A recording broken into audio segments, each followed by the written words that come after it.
27 марта Владимир Путин приехал в Мурманск, где посетил Архангельск, атомную подводную лодку. В кают-компании Путин задвинул речь, которую сложно интерпретировать иначе, как отказ от мирных переговоров и перемирия с Украиной. Путин объявил, все гражданские власти Украины нелегитимны, договариваться с ними не о чем, а главное, озвучил намерение дожать и добить украинскую армию на поле боя. По всей линии боевого соприкосновения наши войска владеют стратегической инициативой. И есть все основания полагать, я еще совсем недавно говорил, мы их дожмем, есть основания полагать, что мы их добьем. Пропаганда заметно оживилась. В одном из недавних эфиров Соловьев даже напрямую поставил вопрос, а зачем нам переговоры, если мы побеждаем на всех фронтах? Но, глядя на карту военных действий, трудно понять, что именно имеют в виду Путин и Соловьев. За последние месяцы единственным крупным успехом российской армии стала ликвидация плацдарма ВСУ в Курской области, да и та не окончательная. На территории Украины уже год идут бесконечные бои за Часов Яр. С конца августа 2024 года и по сей день продолжается мясорубка в Торецке, о взятии которого Минобороны отчиталось еще 7 февраля, но интенсивные бои там идут и сейчас. Под Покровском фронт стоит и даже немного колеблется на восток из-за украинских контратак. Про идущий уже 11-й месяц штурм Волчанска даже вспоминать сейчас не принято. Потери убитыми и ранеными там явно превышают довоенное население города. Все эти битвы за окоп, лесопосадку и подъезд пятиэтажки оплачиваются огромной ценой. Невозможно не задаться вопросом, какую именно страну Владимир Путин в итоге хочет дожать и добить.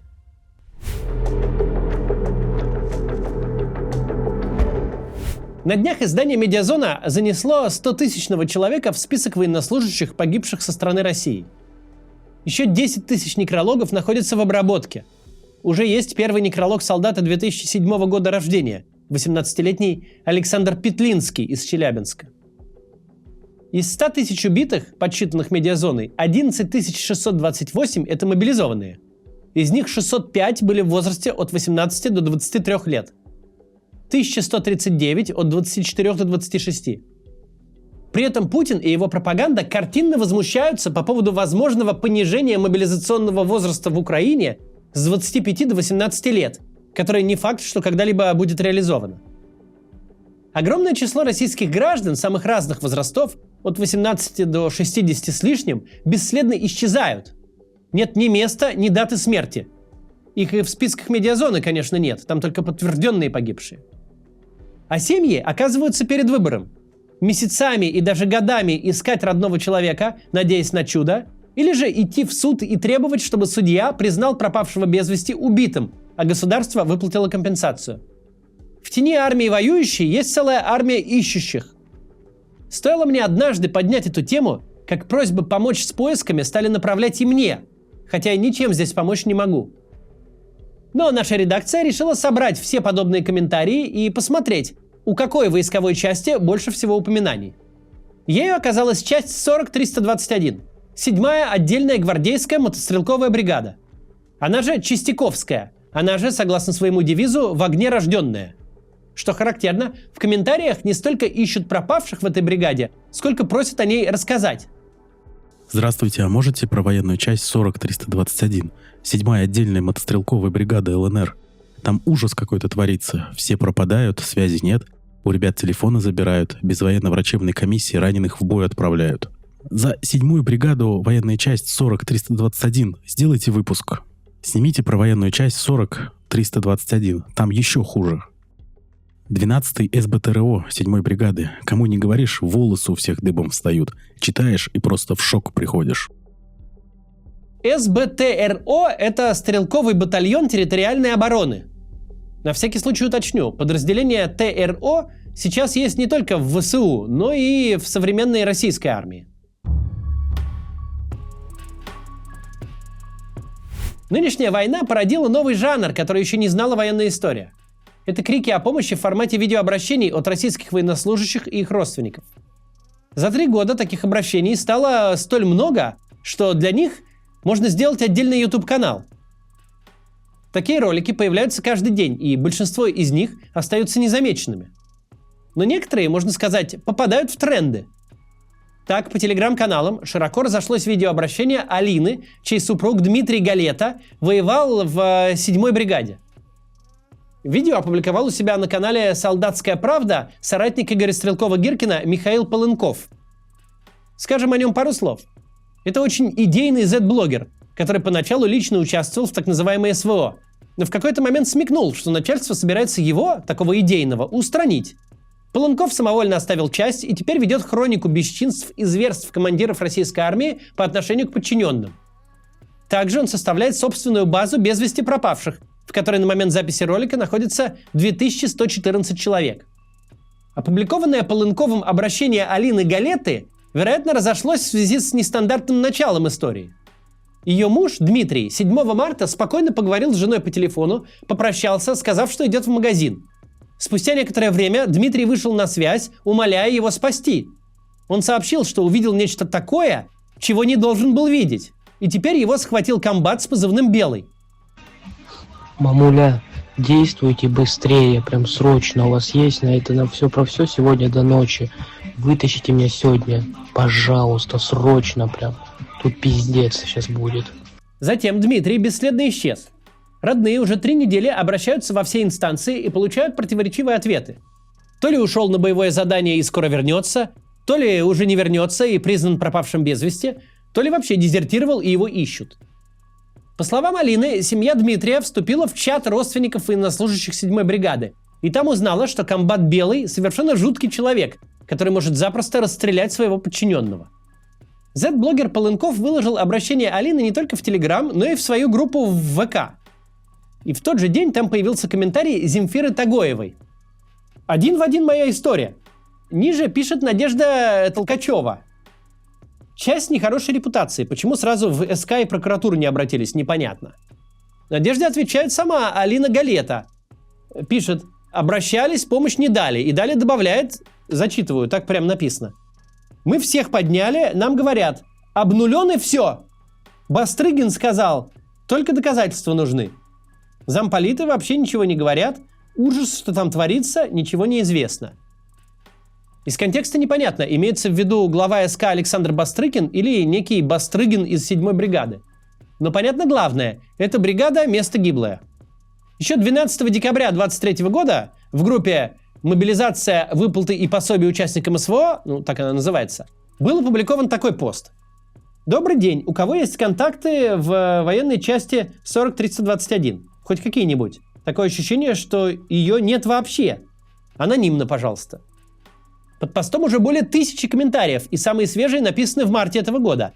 Подавляющее большинство комментаторов – родственники пропавших без вести из этой части. В их откликах снова и снова упоминается один и тот же топоним – Белогоровка. Это поселок в западной части Луганской области, на берегу реки Северский Донец. Он прославился в мае 22 года, когда рядом с ним за несколько дней разгромили 1 или 2 российские батальонно-тактические группы. А синт-аналитики насчитали там около 80 уничтоженных единиц бронетехники. Потери убитыми оцениваются в сотни человек. В самой Белогоровке, к слову, до войны было лишь несколько сотен жителей. Бои за Белогоровку шли более 2 лет, а ее взятие Минобороны России объявила в мае 24 года. Однако до сих пор осталось так называемое Белогоровское направление. Армия России захватила Луганскую область на 99%, но за клочок земли у Белогоровки по-прежнему идут бои. И там массово исчезают российские мужчины. На Белогоровском направлении военнослужащие 7-й бригады пропадали весь 24 год и продолжают пропадать до сих пор. На специализированном сайте военчасть.ру, далеко не самом популярном ресурсе, на странице этой 7-й бригады размещено уже более 120 объявлений о поиске пропавших без вести близких. Первое появилось 20 декабря 2023 года, последнее 2 апреля 2025. В каждом втором объявлении фигурирует Белогоровка.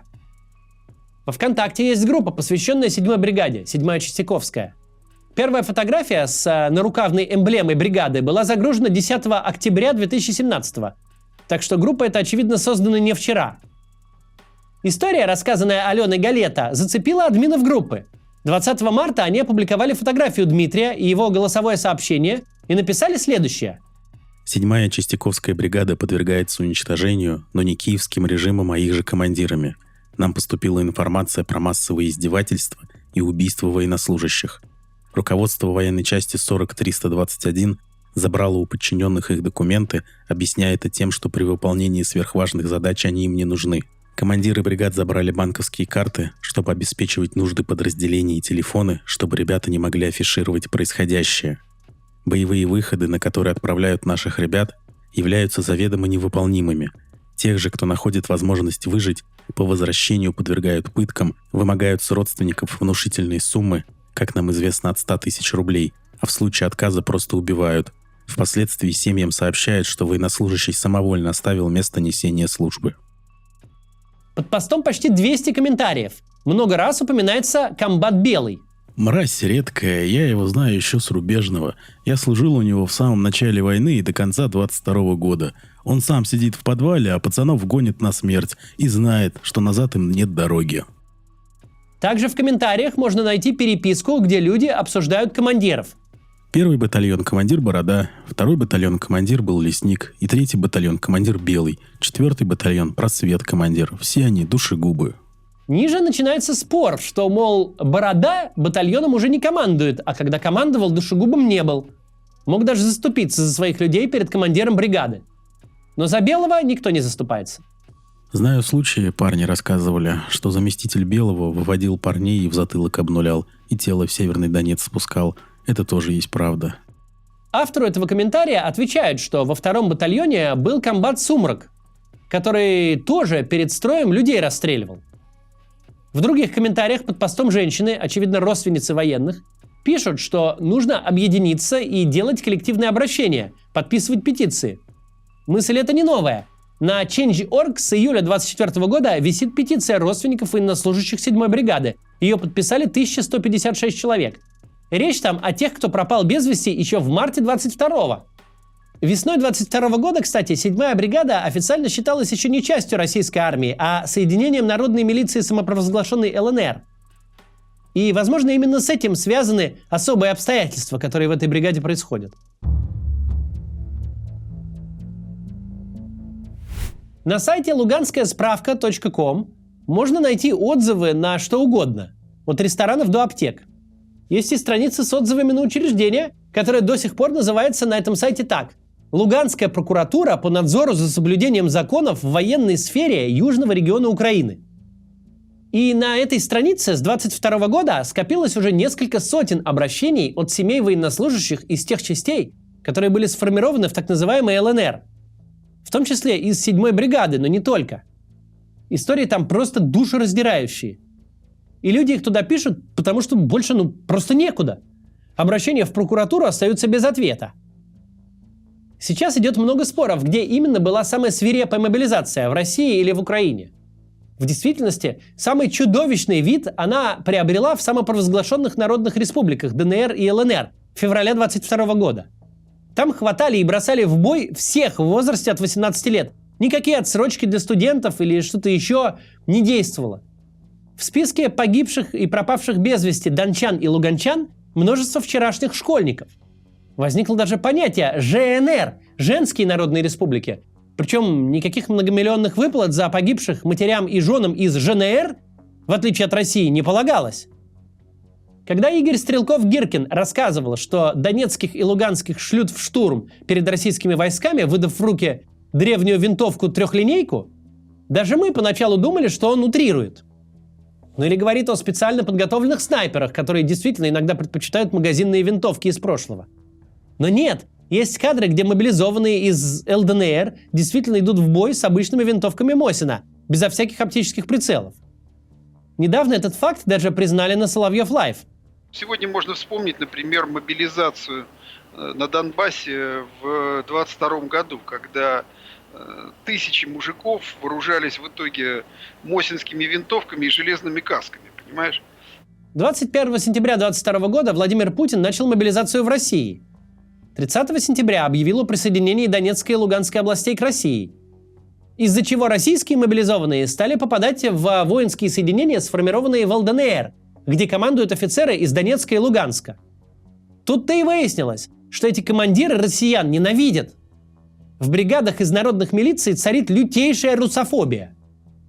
Мы видели немало сообщений от людей, которые пытаются объяснить ненависть к россиянам в 7-й бригаде из Луганска и аналогичных частях. Дескать, люди из командования донецких и луганских бригад до 2014 года жили в Украине, вот и заразились русофобией. Но в действительности эти офицеры просто отыгрываются за то, что было сделано с их малой родиной.